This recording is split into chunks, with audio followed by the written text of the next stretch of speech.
चौथा अध्याय श्रीमद् भागवत का स्वरूप, प्रमाण, श्रोता, वक्ता के लक्षण, श्रवण विधि और महत्व।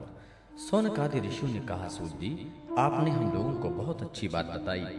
आपकी आयु बढ़े, आप चिरंजीवी हों और आप चिरकाल तक हमें इसी प्रकार उपदेश करते रहें। आज हम लोगों ने आपके मुख से श्रीमद् भागवत का अपूर्व महत्व सुना है। सूत जी, अब इस समय आप हमें यह बताइए कि श्रीमद् भागवत का स्वरूप क्या है, उसका प्रमाण, उसकी श्लोक संख्या कितनी है, किस विधि से उसका श्रवण करना चाहिए तथा श्रीमद् भागवत के वक्ता और श्रोता के क्या लक्षण हैं। अभिप्राय यह कि उसके वक्ता और श्रोता कैसे होने चाहिए। सूत जी कहते हैं, ऋषिगण, श्रीमद् भागवत और भगवान का स्वरूप सदा एक ही है और वह है सच्चिदानंदमय।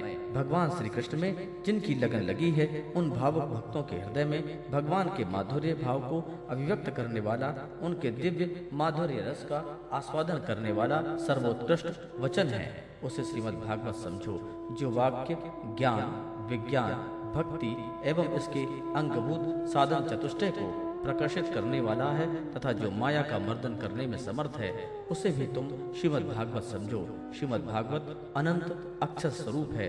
इसका नियत प्राण भला कौन जान सकता है। पूर्व काल में भगवान विष्णु ने ब्रह्मा जी के प्रति 4 श्लोकों में इसका दिग्दर्शन मात्र कराया था। विप्रगण इस भागवत की अपार गहराइयों में डुबकी लगाकर इसमें अपनी अभिष्ट वस्तु की प्राप्ति करने में केवल ब्रह्मा, विष्णु और शिव आदि ही समर्थ हैं, दूसरे नहीं। परंतु जिनकी बुद्धि आदि वृत्तियां परिमित हैं, ऐसे मनुष्यों का हित साधन करने के लिए श्री व्यास जी ने परीक्षित और सुखदेव जी के संवाद के रूप में जिनका गान किया है, उसी का नाम श्रीमद् भागवत है। उस ग्रंथ की श्लोक संख्या 18,000 है। इस भवसागर में जो प्राणी कलि रूपी ग्रह से ग्रस्त हो रहे हैं, उनके लिए यह श्रीमद् भागवत ही सर्वोत्तम सहारा है।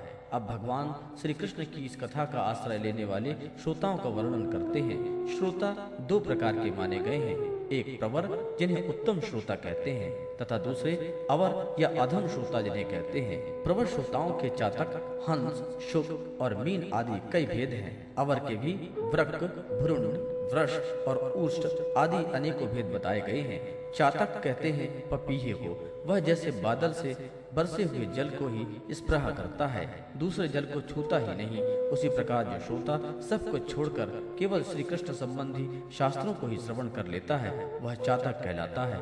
जैसे हंस दूध के साथ मिलाए हुए जल से निर्मित दूध ग्रहण कर लेता है और पानी को छोड़ देता है, उसी प्रकार जो श्रोता अनेक शास्त्रों का श्रवण करने के बाद भी उसमें से सार भाग अलग करके ग्रहण करता है, उसे ही हंस कहते हैं। जिस प्रकार भली भांति पढ़ाया हुआ तोता अपनी मधुर वाणी से शिक्षक को तथा आसपास आने वाले दूसरे लोगों को भी प्रसन्न करता है, उसी प्रकार जो श्रोता कथावाचक व्यास के मुख से उपदेश सुनकर उसे सुंदर और परिमित वाणी में पुनः सुना देता है और व्यास एवं अनन्य श्रोताओं को अत्यंत आनंदित करता है, वह शुक कहलाता है। जैसे क्षीर सागर में मछली मौन रहकर अपलक आंखों से देखती हुई सदा दुग्धपान करती रहती है, उसी प्रकार जो कथा सुनते समय निर्निमेष नयनों से देखता हुआ मुख से कभी एक शब्द भी नहीं निकालता और निरंतर कथा सार का ही आस्वादन करता रहता है, वह प्रेमी श्रोता मीन कहा गया है। ये प्रवर अर्थात उत्तम श्रोताओं के भेद बताए गए हैं।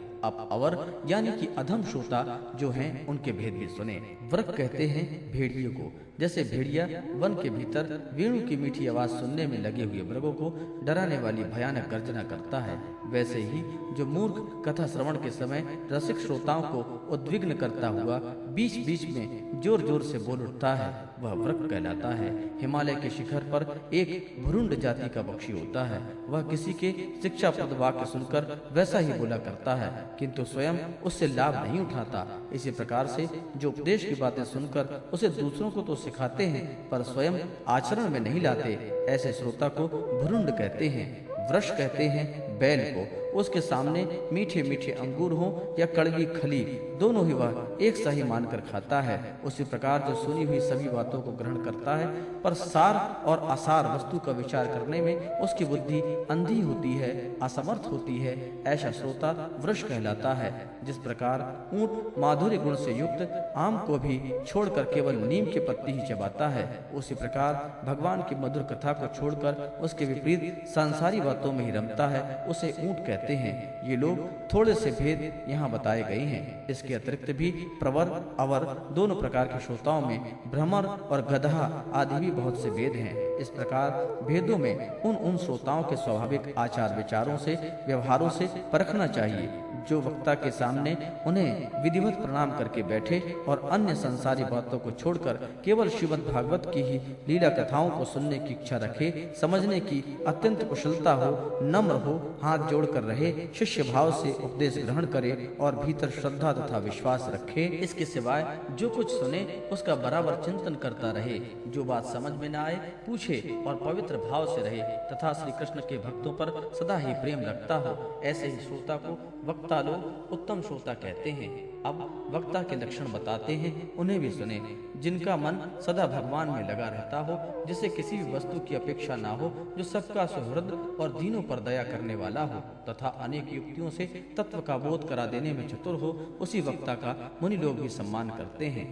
विप्रगण, अब मैं भारतवर्ष की भूमि पर श्रीमद् भागवत कथा का सेवन करने के लिए जो आवश्यक विधि है उसे बता रहा हूँ, आप लोग सुने। इस विधि के पालन से श्रोता की सुख परंपरा का विस्तार होता है। श्रीमद् भागवत का सेवन 4 प्रकार का है, सात्विक, राजस, तामस और निर्गुण, जिसमें यज्ञ की भांति तैयारी की गई हो, बहुत सी पूजा सामग्री के कारण जो अत्यंत शोभा संपन्न दिखाई दे रहा हो और बड़े ही परिश्रम से बहुत उतावली के साथ 7 दिनों में ही जिसकी समाप्ति हो जाए, वह प्रसन्नता पूर्वक किया हुआ श्रीमद् भागवत का सेवन राजस है। 1 या 2 महीने में धीरे धीरे कथा के रस का आस्वादन करते हुए बिना परिश्रम के जो श्रवण होता है वह पूर्ण आनंद को बढ़ाने वाला सात्विक सेवन कहलाता है।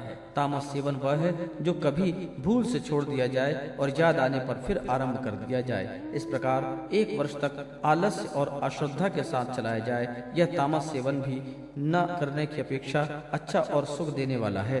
जब वर्ष, महीना और दिनों के नियम का आग्रह छोड़कर सदा ही प्रेम और भक्ति के कारण श्रवण किया जाए, तब यह सेवन निर्गुण माना जाता है। राजा परीक्षित और सुखदेव के संवाद में जो भी भागवत का सेवन हुआ था वह निर्गुण ही बताया गया है। इसमें जो 7 दिनों की बात आती है वह राजा की आयु से बचे हुए दिन की संख्या के अनुसार है, सप्ताह कथा का नियम करने के लिए नहीं। भारतवर्ष के अतिरिक्त अन्य स्थानों में भी त्रिगुण, सात्विक, राजस और तामस अथवा निर्गुण सेवन अपनी रुचि के अनुसार करना चाहिए। किसी भी प्रकार से हो सके श्रीमद् भागवत का सेवन, उसका श्रवण करना चाहिए। जो केवल श्री कृष्ण की लीलाओं के ही श्रवण, कीर्तन और रसास्वादन के लिए ललायित रहते हैं और जो मोक्ष की इच्छा नहीं रखते, उनका तो श्रीमद् भागवत ही धन है, तथा जो संसार दुखों से घबराकर अपनी मुक्ति चाहते हैं, उनके लिए भी यह भवरोग की औषधि है। अतः कलिकाल में इसका यत्न पूर्वक सेवन करना ही चाहिए। इसके अतिरिक्त जो लोग विषयों में ही रमण करने वाले हैं, सांसारिक सुखों की ही जिन्हें सदा चाह रहती है, उनके लिए भी अब इस कलयुग में समर्थ, धन और विधि विधान का ज्ञान न होने के कारण कर्म मार्ग यज्ञादि से मिलने वाली रिद्धि सिद्धि अत्यंत दुर्लभ हो गई है। ऐसी दशा में उन्हें भी सब प्रकार से अब इस भागवत कथा का ही सेवन करना चाहिए। यह श्रीमद् भागवत की कथा धन, पुत्र, स्त्री, हाथी घोड़े आदि, वाहन, यश, मकान और निष्कंटक राज्य भी दे सकती है। सकाम भाव से भागवत का सहारा लेने वाले मनुष्य इस संसार में मनोवांछित उत्तम भोगों को भोग कर अंत में श्रीमद् भागवत के संग में ही श्रीहरि परम धाम को प्राप्त होते हैं। जिनके यहाँ श्रीमद् भागवत की कथा वार्ता होती हो तथा जो लोग उस कथा के श्रवण में लगे हों, उनकी सेवा और सहायता अपने शरीर और धन से करनी चाहिए। उन्हीं के अनुग्रह से सहायता करने वाले पुरुष भी भागवत सेवन का पुण्य प्राप्त होता है। कामना 2 वस्तुओं की होती है, श्री कृष्ण की और धन की। श्री कृष्ण के सिवा जो कुछ भी चाहा जाए वह सब धन के अंतर्गत है, उसकी धन संज्ञा है। श्रोता और वक्ता भी दो प्रकार के माने गए हैं। एक श्री कृष्ण को चाहने वाले, दूसरे धन को चाहने वाले। जैसा वक्ता हो वैसा ही श्रोता होना चाहिए, तभी कथा में रस मिलता है। यदि दोनों विपरीत विचार के हों तो रसाभास हो जाता है, अतः फल की हानि होती है। किंतु जो श्री कृष्ण को चाहने वाले भक्त और श्रोता हैं, उन्हें विलंब होने पर भी सिद्धि अवश्य मिलती है। पर धनार्थी को तो तभी सिद्धि मिलती है जब उसके अनुष्ठान का विधि विधान पूरा उतर जाए। श्री कृष्ण की चाह रखने वाला सर्वथा गुणहीन और उसकी विधि से कुछ भी कमी रह जाए तो भी यदि उसके हृदय में प्रेम है तो वही उसके लिए सर्वोत्तम विधि है। सकाम पुरुषों की कथा में समाप्ति के दिन तक स्वयं सावधानी के साथ सभी विधियों का पालन करना चाहिए। भागवत कथा के श्रोता और वक्ता दोनों ही पालन करने योग्य विधि यह है, प्रतिदिन प्रातः काल स्नान करके अपना नित्य कर्म पूरा कर लें, फिर भगवान का चरणामृत पीकर पूजन के समान से श्रीमद् भागवत की पुस्तक गुरुदेव व्यासदेव का पूजन करें। इसके पश्चात अत्यंत प्रसन्नता पूर्वक श्रीमद् भागवत की कथा स्वयं कहें अथवा सुने। दूध या खीर का भोजन मौन करके करें। नित्य ब्रह्मचर्य का पालन और भूमि पर शयन करें। क्रोध और लोभ आदि का त्याग कर दें।